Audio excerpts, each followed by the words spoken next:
Some things just can't be forgiven. Yeah, oh shit. Welcome to MsMojo, and today we're counting down our picks for the top 10 characters we wouldn't have taken back. Before we begin, we publish new videos every day, so be sure to subscribe for more great content.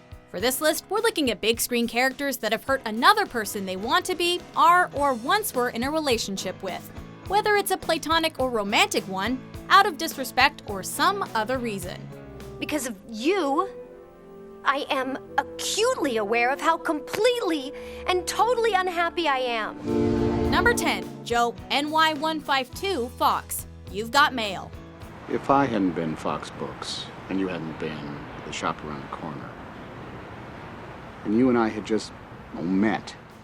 Joe Fox owns a mega chain bookstore and is exchanging romantic emails with Kathleen, a small hole-in-the-wall bookstore owner. But they don't know each other's identities in real life. After Joe finds out that he's her competition though, he doesn't tell her he's actually planning on opening a Fox Books nearby. While her store begins going under, they somehow end up meeting over and over again. And during one encounter, even when he realizes she's his online correspondent, Fox still doesn't tell her. So what's his handle? After all that, when she ultimately finds out his true identity, she magically forgives him. But we can't help but ask who in their right mind forgives someone who withholds important information from them that could ruin their lives and careers multiple times, and then goes on to date them when all is said and done. How can you forgive this guy for standing you up and not forgive me for this tiny little thing?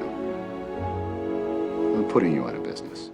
Number 9, Annie Walker, Bridesmaids. Help me, I'm poor. Annie is going through a slew of huge life disappointments. As her best friend Lillian's maid of honor, she unintentionally ruins all of the major events leading up to the wedding. This includes causing the whole bridal party to involuntarily poop in a bridal shop and the streets, as well as her throwing a massive tantrum at the bridal shower. Is this what you want, Lillian?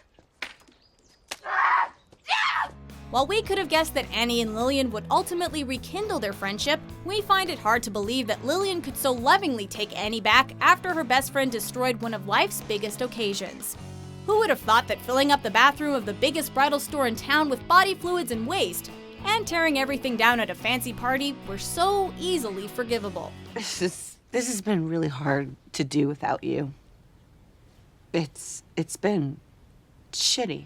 Number 8, Amy Townsend, Trainwreck. I'm just a sexual girl, okay? I am fine. I am in control. Amy is a young woman who parties up the single life and seemingly has one-night stands every weekend.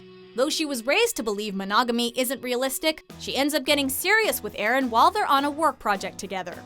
Out of fear, she quickly tries to break it off, and uses the fact that her boss will fire her if they don't keep things professional as a legitimate reason for it.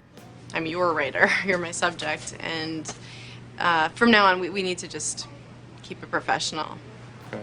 Calling off a budding relationship and using work as an excuse is certainly immature. And it's difficult to fathom why someone would want to stay with a woman with major commitment issues.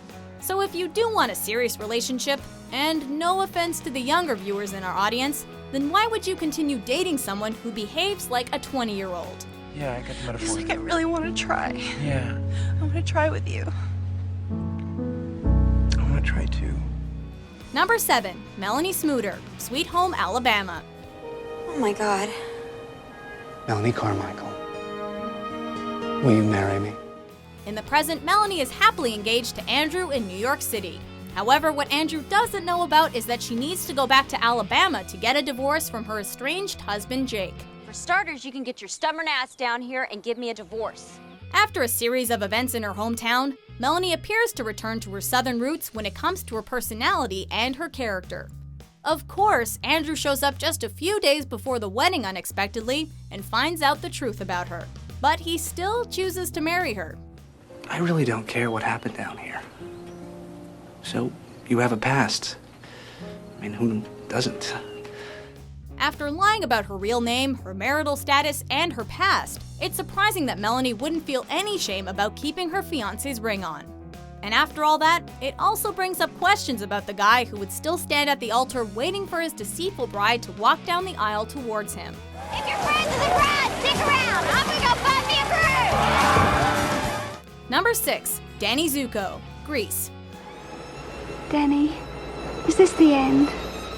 Of course not. It's only the beginning. Danny and Sandy are teenagers from different schools and different countries. In 1958, they share a typical romantic summer fling. When an unexpected turn of events allow them to meet again at school, he pretends he doesn't know her to keep his bad boy image intact in front of all his friends. Well, that's cool, baby. I mean, you know how it is, rockin' and rollin' and whatnot. Danny? That's my name, don't wear it out. Why would you go back to someone who's essentially a hypocrite by pretending he's too cool for you just for the sake of popularity? If Sandy was as angry as she seemed, how could she change her mind so quickly and forgive him? Yes, we're talking high school here, where teenagers do silly things and are quite the emotional wrecks to begin with. But unless a guy who cares more about his ego is your type, then this movie really makes you think. Sandy? Tell me about it, Stud. Number 5, Dan Gallagher, Fatal Attraction. What am I supposed to do? You won't answer my calls. You changed your number. I mean, I'm not going to be ignored, Dan. Dan Gallagher is supposedly happily married to Beth, yet somehow manages to justify having an affair with Alexandra. Oh, that was great. Oh, thank God. They agree to leave it as a fling, but things are more easily said than done. Alex soon becomes crazy obsessive, following Dan around, constantly calling him at work, cutting her wrists, tracking his family when they move, and even kidnapping his daughter before dropping her off back home. Get out! I want you out of here! I want you out of this house! And I want you out now! How could you do that? While this is a whole other level of insane, Beth still forgives Dan when she finds out about his affair. Apparently lying, cheating, and practically losing a child are all forgivable. At least they are in this movie. Hey, you just holler if you need anything else, all right? I'll have a cup of tea. You got it. Number 4, Bridget Jones, Bridget Jones's Diary. This is Mark Darcy. Mark's a prematurely middle-aged prick with a cruel raced ex-wife. Bridget despises Mark, who has said hurtful things to her in the past. Bridget goes out with her boss Daniel, who says shady things about Mark. Why was Mark Wanker Darcy here? Oh, bloody hell, wait a minute, he's back. However, she later finds out that the horrible things Mark reportedly did were actions actually performed by Daniel, and that Mark likes her. No, I like you very much. Just as you are. Bridget goes back and forth between them for some time until Mark finds her journal, in which she'd written about how much she hated him. Not only is she unable to make up her mind between the two guys, but she also trash talks behind his back, and yet he still wants her. Guess that's just what nice guys do. It's only a diary. Everyone knows diaries are just full of crap. Number 3, Dexter Dex Thaler III, Something Borrowed. Okay, yep, time to go home. Darcy and Dex are engaged, but her best friend Rachel has had feelings for him since they met. Of course, they decide to reveal this to each other during the time leading up to the wedding, which ends up with them sleeping together, more than once. Rach. Oh my God, what did I do? Where are you? I'm panicking. Dax never came home. Oh no. Dex eventually cancels the wedding and reveals to Rachel that he's in love with her. Meanwhile, Darcy has become pregnant by a man she'd been cheating on her ex-fiancé with. Everyone's angry, but as this is a rom-com, they all seemingly forgive each other in the end. While Darcy and Dex don't get back together as a couple, they appear to at least forgive each other as friends. But the fact that he cheated on her with her best friend is still a hard pill to swallow. I am, though. Happy. Number 2, Allison Allie Hamilton, The Notebook. Why didn't you write me?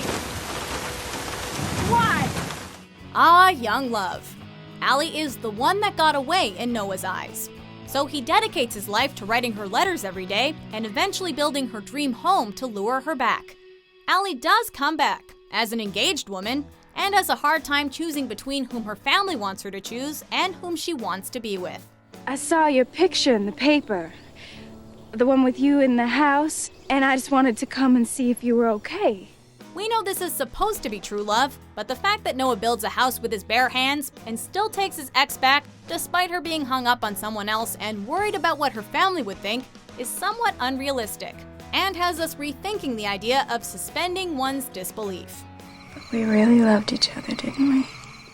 Before we reveal our number 1 pick, here are a few honorable mentions.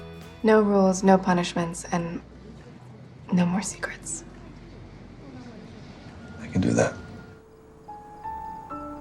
And just because I'm royal doesn't mean I'm any different. I mean, come on, I'm really the same person. And yes, I will have to live in Genovia a little bit, but I'm still going to go to school. And now I'm watching you, ready to give all this up for me. I will not let that happen. I love you, and I will do so much better if you'll let me. Number 1, Andie Anderson and Benjamin Barry. How to Lose a Guy in 10 Days. I love Fern.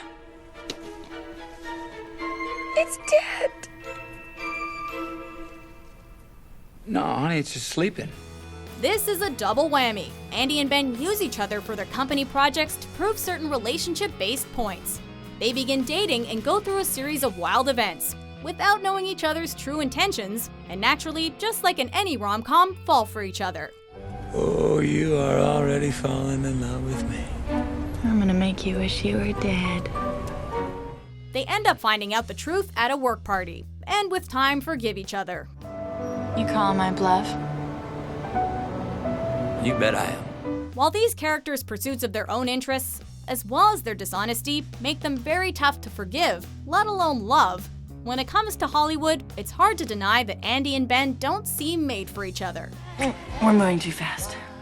Do you agree with our picks? Check out these other great clips from MsMojo and subscribe for new videos every day.